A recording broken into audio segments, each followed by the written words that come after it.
Hey there, friends. Tried to do this yesterday, but it got messy because there were some authorizations of certain plugins that went wiggy. I don't know. Something to look out for, by the way. Every time you open up a template that you may use before, make sure there's no updates or anything. I usually do that, but apparently there were some new updates for one of the things and it caused a mess. However, I'm going to show you how this works today. So lately, I'd say the last couple of years lately, I've been mixing using the Michael Brauer technique, which is having, the tracks you've recorded. Those are all sent to specific buses for whatever type they are, like, drums, guitars, bass, et cetera, et cetera. And the drums are even broken out by kick, snare, overheads, room sort of deal. And the rest of the template is you can use or not use, which is one of the things I love about it. And in this case, which I'm about to show you, there's only 3 people playing in a room live. And this template's the best for that kind of thing. However, there's 12 tracks total, like 2 each for the guitars, 7 drums, and a room mic, and a stereo room mic. And so there's 12 tracks. It's beautiful. It's beautiful. So once you get your relationships, you then send them to these buses, and I'm going to show you how the buses work. And then those buses go to some output buses that go to the main master fader, which goes to a print track. You record in this way. And one of the reasons you record in is, I don't know if anybody else has noticed this. This is something you should keep your eyes on. Bob Olson and I have noticed for several years that if you bounce, if you bounce a mix offline, the modulations don't work as well. Something happens. Like they don't sound, they don't respond. There's some issues with the bounce when you do modulation. It's just not what you heard when you were mixing. So we record everything in, and Michael Brauer does the same thing. So I'm sticking to that. So let me show you some of the mix bus channels and how this works. And then I'm going to let you hear it because I'm recording in. So you will actually hear what I'm hearing when we get to that point. All right, so let's do this. So let me show you how this works. All these tracks down here, right? These are the 12 tracks that we recorded.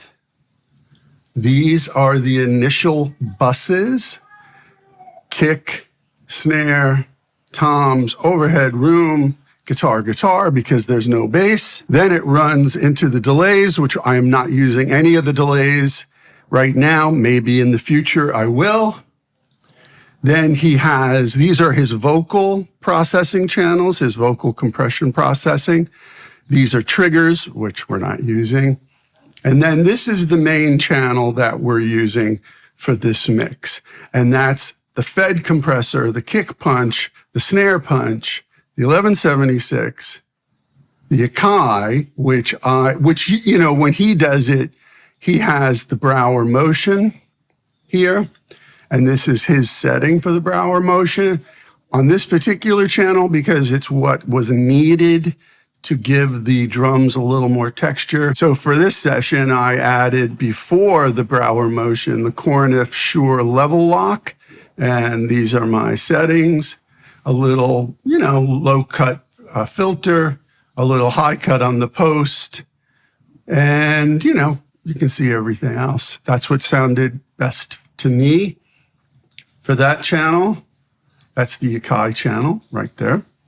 And then there's the boiler channel. And for the boiler, he has the Red 37 from Abbey Road, the Waves collection, the virtual mix rack with an FG116. That's a FET compressor, kind of, like a black 1176. And then just a little touch of compression and vibe and grit from the Neve EQ channel. And then another red 37 from the Waves Abbey Road collection. Then there's the Zahner. The Zahner, he uses a different compressor. I use the Kazrog Silka in Zahner setting because I'm familiar with that one, and you should never be afraid to change things because of what you're familiar with. And then the Bax EQ from Dangerous. That's just to give a little low and high shelf vibe going on. Then the Dimension D. This one's kind of a big deal. So we start with the trim because sometimes the Dimension D needs a little bit of goosing. This one's got plus 12 dB. Then we're running into the PSP Vintage Warmer 2. Then the only Dimension D, the only legitimate, official, like thorough Dimension D is the DDMF ERS. I think they made this for Mr. Brauer with those settings. And then trim again to bring it back up because you're going to lose some going into the Dimension D. And then I put a wider plug in, and I usually use about 24%, and I cut everything below 212 on that channel. Then there's the Edison channel, and that is really just a mid-side channel with these EQ settings.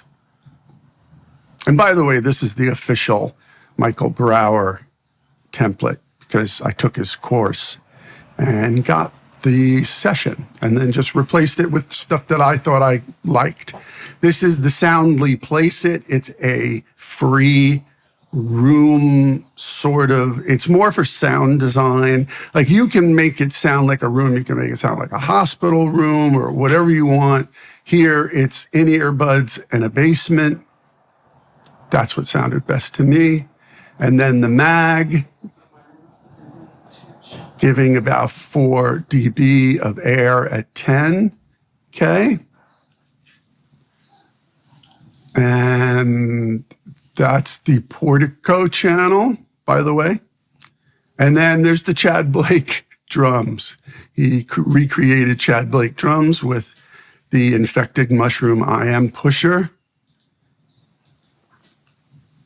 The Comp diode, he's very fond of the Arturia Comp diode. It shows up in many channels. Puig Tech, Oxford, and Volution. These channels, from the Fed all the way to Chad drums, are doing all the heavy lifting. Then we go to the reverbs. I am using the Spring. I'm using the Primavera by Pulsar. I just love this Spring. It's unbelievable. I tweaked it how I liked it. And it's only going to the guitars. Very, very gently. Just its slight bit going to the guitars because they use their own reverb. And then the plate. What I use for the plate is I have the Lexicon PSP 42 delay in front of the plate, the SPL de-esser, and I use the PSP 2445. I like the way it sounds at the 2.0 second setting. And then he calls it the Capitol Rooms. Instead, I created my own preset with Quantex. This is my favorite Quantex. Up here, like way up here, you can see Ed Room. That's my preset. It sounds fantastic. It's just a cool, really cool room, very realistic. And then everybody's also getting a Bricasti. And this is the free Bricasti, the Magic 7. And these are my settings. It's the chamber, 1.7 second, little pre-delay, little boost on the low, little boost on the air, some flux, 100% mix. That's my Bricasti, and that's the only other processing going on. Then they all go to these channels. The drums go to channel. So there's no vocal, There's no keyboards. So we got the drums going to channel B, and we've got the guitars going to channel C, I believe, and then everything is going to channel A, to channel E, which is the dry channel. And that's just to make sure that everything stays copacetic and is in phase and what have you. But let me show you, like, so for instance, there's nothing on the E channel, that's dry. But I have a mid, this is something I added called the mid channel.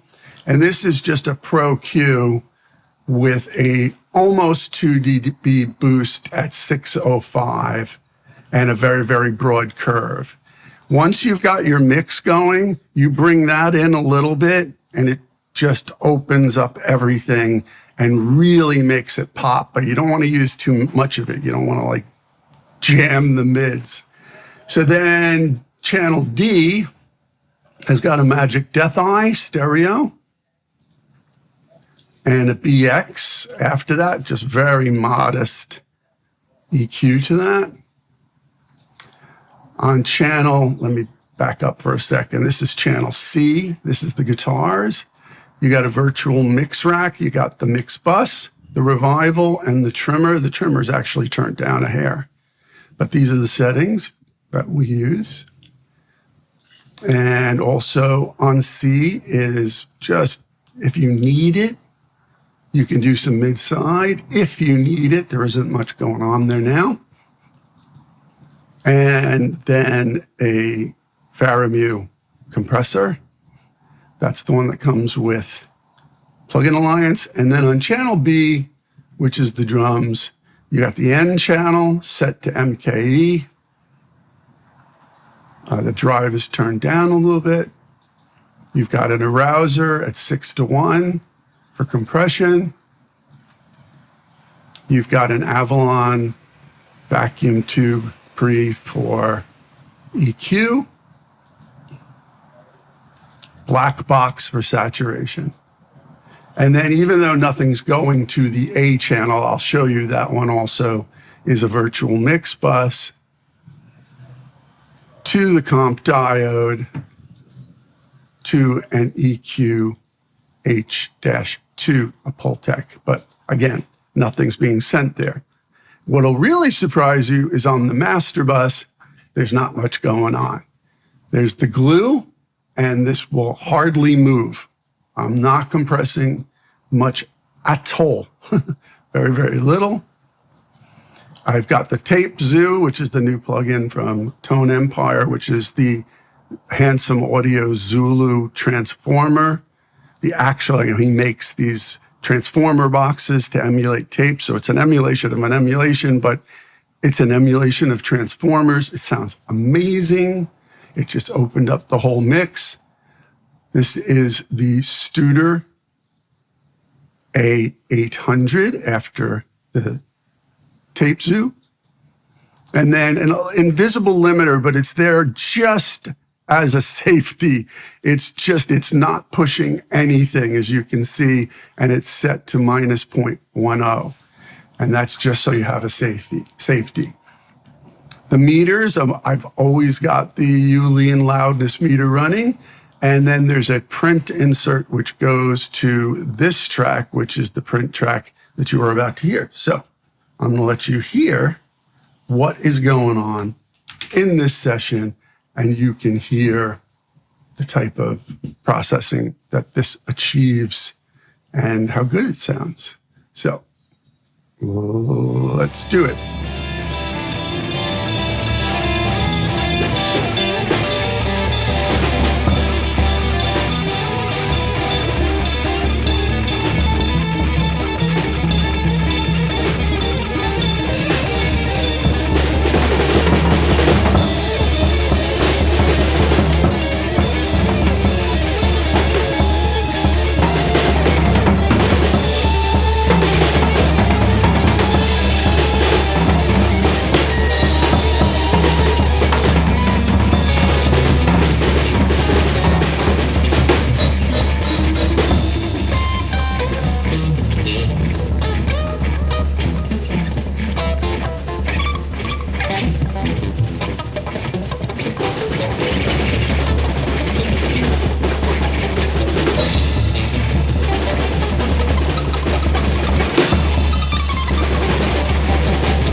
So there you go, guys. If you have any questions, please let me know. But that's how I use the Michael Brauer technique for mixing. And ever since I started doing this, it's made mixing easier, better, faster, more analog, more realistic, and more fun.